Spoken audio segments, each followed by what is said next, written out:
my band broke up, and it came to like a week before the gig, and it was a fundraiser for a food bank, and they called me and said, "You're still on for the fundraiser, right? We're really counting on you."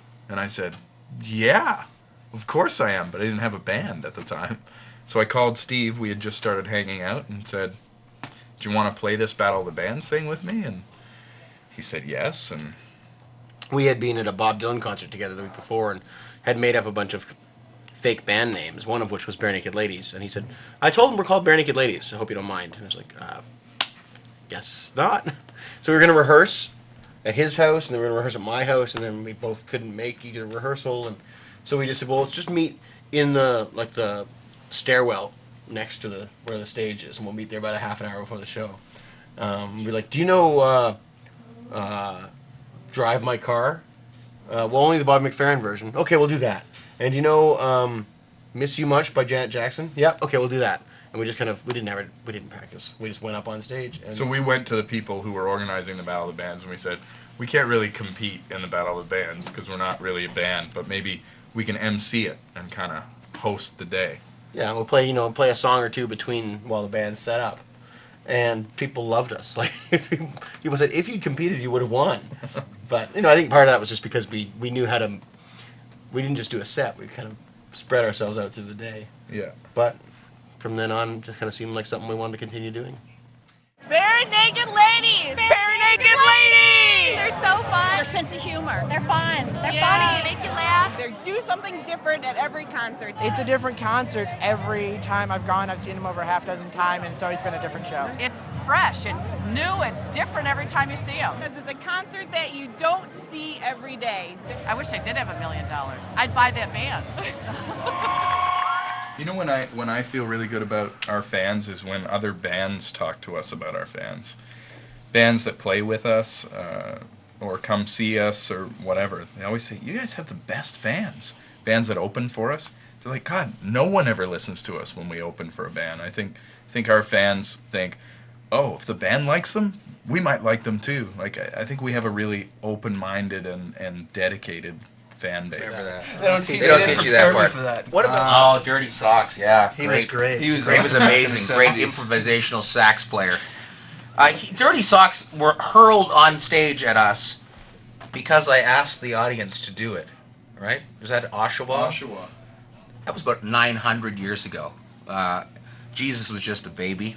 But no, we were playing at the Oshawa Civic Center, and I guess Someone with a sock. It was in $1 million. Was it $1 million? All So the someone, macaroni and cheese came up, and then one sock came up. But it wasn't a sock. It was a rock lobster. Yeah, that's right. One sock got thrown up. So I said, "Come on, throw your socks! Everybody, take off your socks!" And the entire audience proceeded to take their socks off and throw them at the stage, and the room smelled of grated Parmesan cheese. It was pretty. And the kind in the green can. In the green can, not the fresh Parmigiano. We're talking grated Parmesan latte, and it reeked. But the crew got me back at the end of the tour. They saved all of the socks and they put them in my bunk.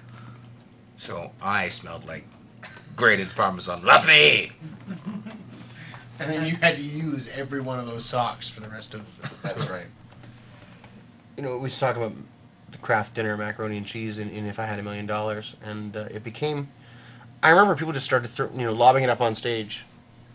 I guess as some kind of offering, but then it became crazy how much was getting thrown, and as the show became dangerous. Yeah, as the shows were getting bigger, we'd get pelted. But then as the shows got bigger, people would be like throwing macaroni from the second balcony and it'd just be landing on some kid down on the floor. Like, we wouldn't get anywhere near the stage, making a big mess in all the venues. So the venues hated us coming there.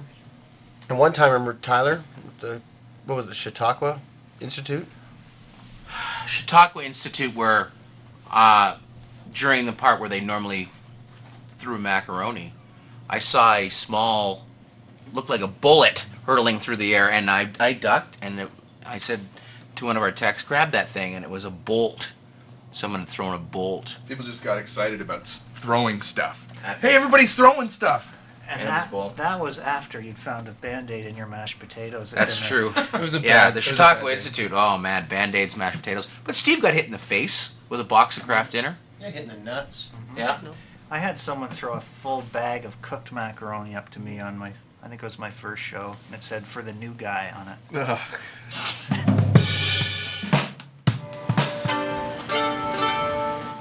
It's way more of a family vibe touring than any other musical artist I've ever seen. You know, we hang out on our days off. We rent arenas and play hockey and hang out with the crew guys. They're a good bunch of guys and gals. You know, it makes going on the road a lot more fun and a lot more easy when you're with a bunch of people who support you and they like their jobs and it's a fun place to work, you know. We've been very fortunate. The touring industry has not been all that green. You know, we can always talk the talk, and it's always kind of artists who you see with these causes, and then, you know, you see all the trucks and buses idling all day, and the amount of waste that goes on, food waste, and, you know, batteries that get thrown out, all that kind of stuff. It's just part of regular, everyday life, and we just decided it was time to try to, you know, walk the walk as well as talk the talk. You know, there are increasing numbers of bands doing this now, and you know, even in the year that we've been trying to do this, you can just see how many artists out there are now, you know, switching their buses to biodiesel or trying to buy carbon offsets, you know, with you know, clean energy companies instead of just using the dirty stuff here at the venues, and you know, the amount of recycling that's available at a lot of places. The venues are now starting to get ready for it. They're starting to feel like you know, it's not a foreign idea for them anymore, which is it's very exciting to see. We invited our fans to join us for a naked group photo on the upper deck of the boat, and there were a few moments where there was this sort of tension in the air where we didn't know if anyone was actually going to show up, and we're standing around in our bathrobes getting ready to go on the deck, but hundreds and hundreds of people came out for a group naked photo. Yep. It was quite something. And it was totally fun. You know, everybody, they had their towels and Robes. Oh, that's right. It was all robes. Took them off, smiled for the picture, but then there comes the time when you have to like kind of lean down and pick up your robe, and they're all white, and you can't tell which ones you are. And that's when it was the best. That's the best part. Yeah, because that was the moment of humiliation. Because the shedding the robe was liberating and fun. It was it was a community effort, and then it just got quiet, and everybody bent over and just tried to respect each other a little bit. Tried to keep your nose out of the ass of the bum of the bum of the person in front of you. But the greatest thing was Ed was right beside me. I ended up with Ed's robe, and he ended up with mine. I couldn't get into my room after, so I had to go into Ed's room and make love to his wife.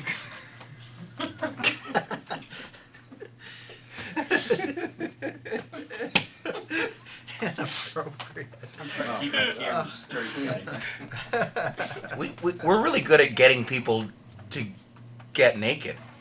You know, pants off for $1,000. Then we just had one recently in Memphis. Yeah, we had a guy show us his bum from a porch way off in the distance. Bum from We were a porch. playing the waterfront and on the river there, and there's these nice homes way up on the bank, and you know, they were having a little barbecue and sitting out the porch watching Barenaked Ladies, and we gave them a shout out and said, I bet you won't show us your ass, and Your bum. Bum from the porch. your bum from the porch. I think you're folksy, Tyler. What? Bum is folksy, Tyler. Bum. So he showed us his bum, and you know, not only us, he showed 10,000 Memphis music lovers. And they loved it. From the porch. What's not to love about a bum? From the porch. It's just his red shorts looked so red. I know exactly. We're also Yeah, he was like one of those baboons, like a mandrill. A baboon bum.